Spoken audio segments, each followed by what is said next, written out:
Olá, estudantes de prática jurídica civil. Aqui é o professor Carlos Augusto e vamos lá mais uma aulinha virtual. Vamos a mais um vídeo. O tema de hoje é recurso inominado. Nossa previsão é de um vídeo de uns 15 minutos, viu? Quem tiver dúvidas, etc., observações, comentários, manda pelo aprender. Manda pelo aprender, tá? É engraçado esse nome, recurso inominado, porque a partir do nome que eu já chamo de recurso inominado, ele passou a ter nome, não é? Eu acho engraçado isso, mas é o nome que a lei dá. Quando nós temos uma sentença, se nós perguntarmos qual é o recurso contra uma sentença, é uma questão interessante essa, qual recurso contra uma sentença, não é? Qual que é a resposta assim, mais comum? O recurso contra uma sentença é a apelação. E é verdade, é a apelação. Mas fora apelação, cabe algum outro recurso? Aí alguém vai dizer, embargos de declaração é válido. Que embora os embargos de declaração sejam considerados um recurso, na verdade são um pedido de esclarecimento, de complemento da decisão, né? Mas recurso também. E fora esses casos, admite-se algum outro recurso contra uma sentença? Aí que tá. Bom, se nós estivermos falando de execução fiscal de baixo valor, contra a sentença que foi proferida, vai caber uma coisa chamada embargos infringentes. Isso está no artigo 34 da Lei Federal 6.830 de 1980. Não são aqueles finados embargos infringentes do Código de Processo Civil antigo, não. São não. São um recurso, existe, esse recurso está vigente. É contra a sentença proferida em execução fiscal de baixo valor. Se nós continuarmos perguntando, mas e contra a sentença, pode caber mais alguma coisa? Se não for processo civil, for trabalhista, aí vai ser o recurso, né? O recurso ordinário. Se for no processo civil mesmo, mas na área tributária, se nós tivermos os embargos infringentes apresentados contra a sentença, é o próprio juiz que julga. Aliás, é muito difícil conseguir a reforma, né? Dessa segunda sentença que o juiz proferiu uma sentença e a parte entrou com embargos infringentes. Aí proferiu a segunda sentença. Contra essa segunda sentença, é interponível também recurso extraordinário se ela representar uma afronta à Constituição Federal, no dispositivo constitucional. Bom, mas onde que eu quero chegar? É que nem sempre a pergunta qual recurso contra uma sentença, nem sempre a pergunta ela tem uma resposta simples. Aparentemente, às vezes é simples. Apelação. Mas às vezes não é tão assim, uma resposta ela não é tão assim direta. Um dos recursos que são interponíveis, bom, agora acho que é o último também, né? Um último recurso, uma última resposta a essa questão, qual é o recurso pertinente contra a apelação, seria no caso dos juizados especiais. Tanto os juizados especiais cíveis, que é a Lei 9.099 de 1995, quanto os juizados especiais da Fazenda Pública, que é a Lei 12.153 de 2009. Então, se você tiver um procedimento do juizado especial, da sentença proferida, não vai caber apelação. Conforme o artigo 41 da Lei Federal 9099 de 1995, que é a lei que institui o juizado especial, nós vamos ter aí um recurso chamado recurso inominado, que diverge da apelação, né? Porque a apelação, o prazo de interposição é de 15 dias úteis. Se for interessado a Fazenda Pública, o prazo é em dobro, então seriam 30 dias úteis. Já no caso do recurso inominado, o prazo é de 10 dias úteis. Antes era corrido, mas agora está definido que são dias úteis, então o prazo é de 10. Então, recurso nominado 10 dias, apelação 15 dias. E o recurso nominado não conta em dobro para a Fazenda Pública, o prazo é simples também. E também quem julga. Quem julga, olha só, quem julga a apelação é o Tribunal de Justiça ou o Tribunal Regional Federal, dependendo se está correndo na Justiça Estadual ou Federal o processo. Agora, quem julga o recurso inominado não é o tribunal, vai ser o colégio recursal ou a turma recursal. Aí depende se a gente está falando da Justiça do Estado ou da Justiça Federal. Colégio recursal na Justiça Estadual e turma recursal na Justiça Federal. Então, não é tribunal. São juízes de primeira instância, normalmente os mais experientes, que compõem esse órgão julgador, que é o colégio recursal ou a turma recursal. E isso tem uma importância muito grande com relação ao recurso especial. Porque, olha só, da decisão desse colégio recursal ou dessa turma recursal, mesmo que houver afronta à lei federal, não caberá recurso especial. Esquisito, né? Se tiver violação à Constituição, cabe recurso extraordinário. Mas se tiver a legislação federal, não cabe. Por quê? Olha, aí é um detalhe da Constituição. Não sei se foi intencional ou não. Então, quando fala de recurso extraordinário, diz que... É o microfone, ó. O microfone que eu uso, para ficar melhor o áudio. Quando fala do recurso extraordinário, a Constituição Federal, no artigo 102, inciso 3º, diz que caberá recurso extraordinário da decisão que... Pronto, só fala decisão. Já no caso do recurso especial, o artigo 105, inciso 3º, diz... caberá recurso especial da decisão do tribunal que... Do tribunal. E o colégio recursal e a turma recursal não são tribunais. Então não vai caber recurso especial, mesmo que houver uma violação à legislação federal. Antes que alguém pergunte, e aí? E se houver violação? Bom, aí no caso você tem que entrar com um mandado de segurança, viu? Aí seria um mandado de segurança contra a decisão judicial. Mas tem que ser uma violação assim grave, né? Alguma coisa assim teratológica, uma coisa bem assim marcante. Bom, então, contra a sentença proferida pelos juizados especiais, é interponível o recurso inominado, dentro do prazo de 10 dias úteis. E, é claro, vamos ver uma peça assim, vamos ver o recurso inominado, como que ele vai ser interposto. Então, vamos lá. Duas petições, interposição e razões. Interposição para o juízo recorrido e razões para o juízo que decidirá o recurso, que é o colégio recursal ou a turma recursal.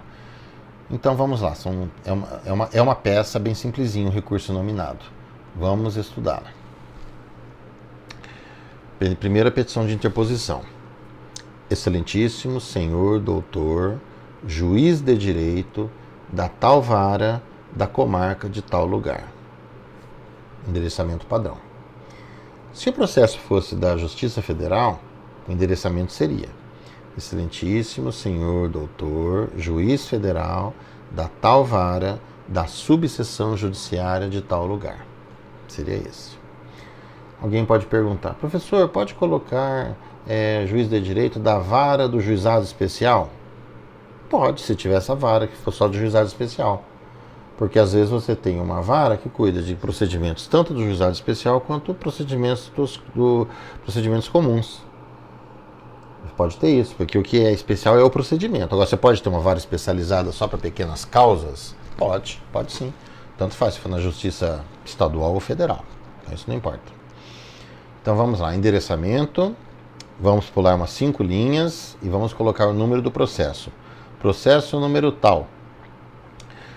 Todo mundo se lembra da numeração CNJ? 20 dígitos? Então vamos colocar a numeração com 20 dígitos, né? 20 dígitos, a numeração. Vamos pular mais umas 5 linhas, mais ou menos, e vamos fazer assim o corpo da petição de interposição. Vamos lá, vamos fazer assim. Fulano de tal, já qualificado, por meio do seu advogado,